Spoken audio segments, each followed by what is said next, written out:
Hey guys, this is going to be a comprehensive guide on how to speedrun Layer 2. This video is going to be using my current Layer 2 speedrunning build, so if you haven't watched that video, then go do that. Or if you just want to see some cool speedrunning tech, then just keep watching. The goal of this particular speedrun is to beat Ethron as fast as possible, starting from the beginning of Layer 2. Now, for timing, the timer we use is called LiveSplits. Now keep in mind, this timer exists purely as a formality. The mods will retime your run afterwards regardless, so don't worry too much about it. Now officially the timer begins on the first frame of character movement after you spawn in. So for example, as soon as I press a directional key or use a mantra, my character moves and the run begins. I'll go over the specifics of pausing the timer and ending the timer in the later parts of the video. The first 30 seconds of the run are the hardest and most optimized portion. We begin by using Spark Swap on the carbuncle through the wall here. Now before we grab the key, we use Sinister Halo to activate our wings and then aim the mantra backwards at the other carbuncle, so we can proc the wind gem we have on that mantra to gain a speed boost. We then turn back around and slide jump to use the gale leap on this ledge here. Afterwards we have a bit of a straightaway, so just use whatever mobility options you have. There's a small area here, which you can use a gale leap, followed by a stratus step into a shoulder bash, with 3 vibrant gems to break open the door. Aim for this specific spot on the door, otherwise it won't work. Also put the key in the door after you break it, otherwise Chaser won't spawn. From here you have a couple of options to get to Bonekeeper. If you used your dash earlier, you can use your crit to come down here and slide on the slope to cancel the fall damage. And then you want to head forward and get on top of this tree to perform a gale leap and a stratus step to get behind Galewax. If you didn't use your dash earlier, you can slide jump here and dash through the wind, and then use a crit here to bypass the wind, fall down, and then use a gale leap and a lunge to get behind Galewax. I wouldn't recommend this method though, however, since it's less consistent than the first method and way harder to pull off. Once you get behind Galewax, use a strong leap to get on top of this tree and then put a lightning clone down. This will come in handy later. After that, do a slide jump off the tree in the direction of the generator, and then use a Star Kindred air dash, followed by a regular dash mantra, followed by another air dash, and then a gale lunge and a strato step.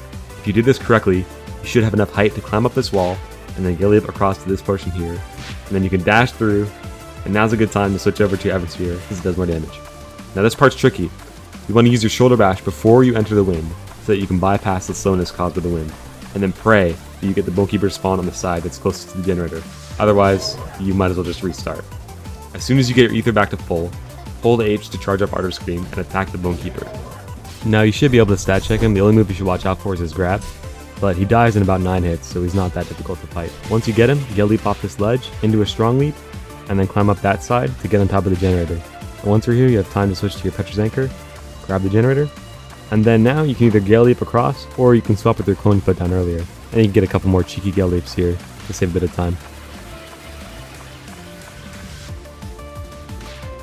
From here, you want to take the hook and back up the Firefire. And on this straightaway here, you have a couple of options for movement. You can either go very slowly using the Petra's Crit and dashes or whatever, or you can cancel Heavenly Wind for the Cap Artist to wave dash across.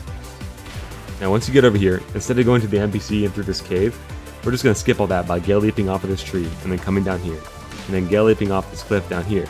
Be careful because there's an invisible wall here that will knock you if you touch it. Once you get down here, you need to climb up this corner to trigger the Bounder Spawn, which is the final step required in order to summon Chaser. After you spawn Bounders, you want to follow this exact route that I take, otherwise you might run into some invisible walls along the way. Jump across this gap here with a dash, and then head up towards the Chaser entrance.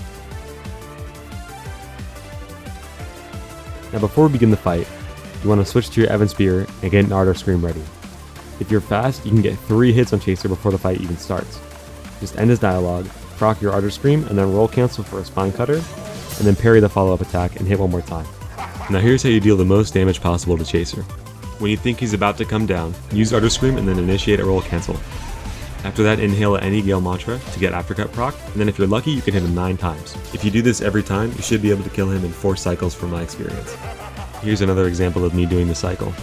This time I used Arter Scream a bit early, so I feinted a Gale Mantra while I waited.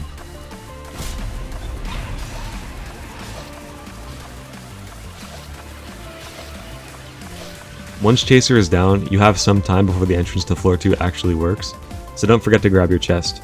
Or if you're doing a Chaser on the run, you can end the timer as soon as the chest spawns. Otherwise, pause the timer whenever your character disappears. Floor 2 is a lot easier than Floor 1 execution-wise, however there are a couple of spots of RNG. The first thing you want to do is grab the beacon, and then after that you want to pray because this next jump has a chance to fail due to anti-cheat. Use an air dash between all your moves, and you'll probably make it. Once you get down here, spark swap with this guy to save a couple of frames, and then use a wave dash to get to this corner of the city. From here, the route I take is library, tower, sewer, and nomad. I haven't really tested any other routes, but this is the one that works best for me. On the way to the library, you can wave dash to save a lot of time. Yeah. Afterwards, put down a lightning clone to swap to later. Use a dash jump here to clip into the library. This is performed by pressing Q and then space very quickly. After you clip in, grab the beacon and use callout to find your clone and swap out of there. You can use another wave dash to get back to the city. And then once you leave the library, use strong leap to get on top of this platform. Once you're here, go around this pillar and use a gill leap to jump through this portal, which will put you right next to the beacon. Grab it and head out. Now we go down to the sewers. Watch out for these curse guard and then go down the side entrance here to get into the sewers quickly. With my previous build, you had to use run it back to save time in this area, but this time, as soon as you grab the beacon, all you have to do is look upwards and then use callout to find an enemy that you can swap with to just get right to the exit, which saves like a minute. This is awesome. Once you get out, avoid the curse guard and shoulder bash through this door to access the nomad beacon. Put a clone down here so you can swap after you get the beacon. Now this doesn't always work, so don't worry too much about it. When you actually get to the nomad area, try to avoid getting hit, otherwise the clone might get aggro and he'll be displaced. Once you swap out, you want to head towards Miserable so you can one cycle Atheron. Put a clone near the entrance so you can swap back out again after you invoke power. Remember, it's 1-1 and then 2 to invoke power very quickly. Once you invoke power, you have to get a little bit closer to your clone before you can actually swap with him.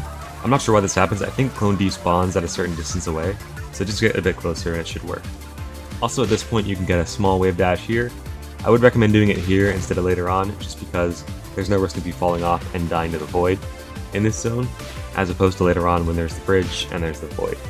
So keep that in mind.